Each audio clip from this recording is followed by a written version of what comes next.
एक बाघ अपने परिवार के साथ वृंदावन जंगल में आकर रहने लगा। बंटी की पत्नी तो शांत मिजाज की थी, लेकिन बंटी बाघ एक बड़ा ही जालिम और बेरहम था। उसने जंगल के जानवरों के दिल में दहशत फैला दी।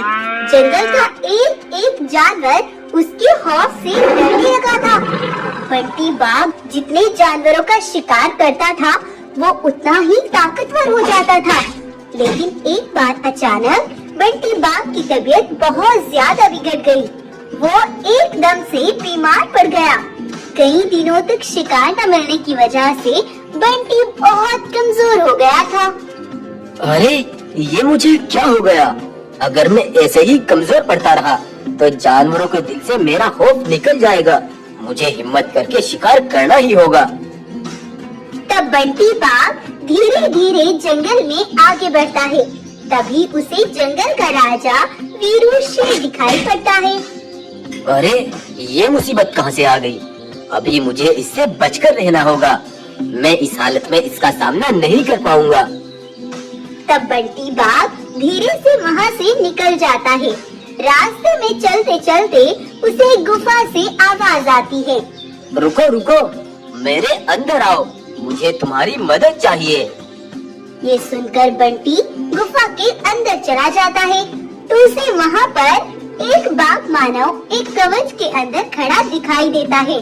उसे देख बंटी पूछता है, अरे भाई, तुम कौन हो और इस गुफा में क्यों कैद हो? तुम्हें ये सब जानने की जरूरत नहीं है, लेकिन मैं ये जानता हूँ कि तुम क्यों परेशान हो। तुम्हारी परेशानी का मेरे पास एक हल है। मेरे पास जादुई पंख हैं। मैं वो तुम्हें दे दूंगा, जिनसे तुम आसानी से शिकार करके उड़ पाओगे। लेकिन तुम्हें मेरा एक काम करना होगा। उड़ने वाले पंखों की बात सुनकर बंटी की खुशी का ठिकाना नहीं था। हाँ हाँ बोलो भाई, क्या करना है मुझे? इसी जंगल में एक खुफिया गुफा है, जिसके अंदर मेरा दोस्त ड्रैगन कैद है। तुम्हें उसे आजाद करा के मेरे पास लाना होगा। लेकिन वो गुफा कहाँ पर होगी? बस उसे ढूंढना ही तो तुम्हारा काम है। जाओ अब ढूंढो उसे। तब बंटी बाघ उस गुफा को ढूंढने लगता है, लेकिन उसे वो कहीं नहीं मिलती। बंटी एक जगह हाथ थककर बैठ जाता है। तभी उसे एक जगह कुछ पेड़ गिरे हुए दिखाई देते हैं। तब बंटी जाकर उन एक एक पेड़ को हटा देता है तो उनके नीचे एक गुफा थी, जो कि एक पत्थर से बंद थी। तब बंटी उस पत्थर को हटाकर उस ड्रैगन को वहाँ से आजाद करा देता है और उसे बाघ मानव की गुफा की ओर ले जाता है। लेकिन तभी एक भैंस यह सब देख लेती है और भागती हुई राजा वीरू शेर के पास जाती है। वीरू शेर को सब बताती है। वीरू शेर ये सब सुनकर एकदम दंग रह जाता है। अरे ये उस बाघ ने क्या कर दिया? शायद उनके कहर के बारे में वो भी नहीं जानता। अब हम सबका बच पाना बहुत मुश्किल है। उधर वो बाघ उस ड्रैगन को लेकर बाघ मानव के पास पहुंचता है और ड्रैगन अपनी ताकत से बाघ मानव के कवच को तोड़ देता है और अब वो दोनों आजाद हो जाते हैं और एक बहुत बड़ी ताकत बन जाते हैं। तब बाघ मानव बंटी बाघ को वो जादुई पंख दे देता है और अब बंटी बाघ उन पंखों से आसमान में मजे से खुशी से उड़ने लगता है। उधर वो दोनों जंगल में आतंक मचा देते हैं और जानवरों को मार मार कर खाने लगते हैं। जंगल में एकदम से हाहाकार मच जाता है। इसी तरह से कुछ दिन बीत जाते हैं। एक बार वह ड्रैगन और बाघ मानव बंटी बाघ की ही पत्नी और उसके बेटे का शिकार कर लेते हैं और उनका खून पीकर वहाँ से चले जाते हैं। कुछ देर बाद जब बंटी बाघ अपनी गुफा पर पहुँचता है तो वो अपने बीवी बच्चों को खून से लथपथ देख जोर जोर से चिल्लाने लगता है। उसकी आवाज सुनकर वीरू शेर वहाँ पहुँचता है और बंटी की बीवी और बच्चों को ऐसे मरा हुआ देख वीरू तुरंत समझ जाता है कि ये सब किसने किया है और कहता है, आज तक तुमने जितने भी जुल्म किए, आज तुम्हें उनकी सजा मिल गई और इनकी मौत के जिम्मेदार वे तुम्हारे दोस्त ही है, जिन्हें तुमने आजाद कराया था। शायद तुम जानते नहीं, कि तुमने उन्हें आजाद करा के कितनी बड़ी गलती कर दी। आखिर कौन है वो, और वो अब तक गुफा में क्यों कैद थे? काश ये तुम पहले जान लेते तो बहुत अच्छा होता। अब से कुछ सालों पहले एक बार हमारे जंगल में वे दोनों जालिम घुस आए थे और उन जालिमों ने जंगल पर इतना कहर बरपाया कि जानवरों ने जंगल छोड़ने तक भी सोच लिया था। लेकिन मैं ऐसा देख नहीं सकता था।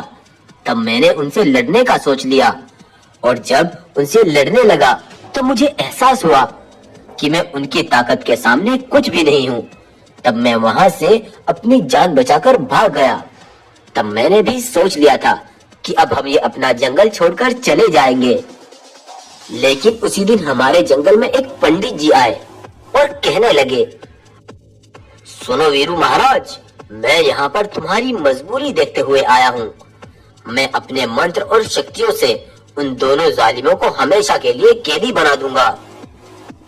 तब उन पंडित जी ने उन दोनों को अलग अलग गुफा में कैद कर दिया था। लेकिन अब फिर तुमने उन जालिमों को रिहा कर दिया। सुनो वीरू महाराज, इस गलती का जिम्मेदार मैं हूँ, तो इस गलती को भी मैं ही सुधारूंगा। बस अब तुम सब मुझ पर छोड़ दो। तब बंटी उनकी गुफा में पहुंचकर कुछ मांस रखाता है और उसमें बेहोशी की जड़ी बूटियां मिला देता है। कुछ देर बाद वो दोनों भी गुफा में आ जाते हैं। सुनो भाइयों, आज मैं बहुत खुश हूँ, इसीलिए आज मैंने तुम्हारे लिए ये सारा मांस इकट्ठा किया है। तब वो दोनों उस मांस को मजे मजे से खाने लगते हैं और कुछ देर बाद जंगल में निकलते हैं तो उनसे आगे चला ही नहीं जा रहा था। अरे दोस्त, मुझसे तो आगे चला तक नहीं जा रहा। हाँ दोस्त, मुझे भी कुछ अजीब सा लग रहा है। कुछ देर बाद उनके पास बंटी बाघ आता है तो वो उससे कहते हैं, सुनो बंटी, तुम किसी भी तरह करके हमें हमारी गुफा तक पहुंचाओ। हमसे आगे एक कदम तक नहीं चला जा रहा। कोई बात नहीं भाई, मैं एक एक करके तुम दोनों को ले जाता हूँ। तब बंटी बाघ मानव को अपने पैरों में पकड़कर उड़ जाता है और उसे ले जाकर आग के अंदर फेंक देता है और बाघ मानव जलकर वहीं मर जाता है। इसी तरह बंटी ड्रैगन को भी लाकर आग में फेंक देता है और वो उन दोनों का वहीं पर अंत कर देता है और अब जानवरों को कोई खतरा नहीं रहता और बंटी भी अब वीरू शेर के ही साथ जंगल में रहने लगता है। तो आपको आज की हमारी कहानी कैसी लगी हमें कमेंट में जरूर बताएं। वीडियो पसंद आई है तो इसको लाइक करना और शेयर करना, साथ ही साथ अच्छी और इंटरेस्टिंग वीडियोस के लिए चैनल को जरूर सब्सक्राइब करें। थैंक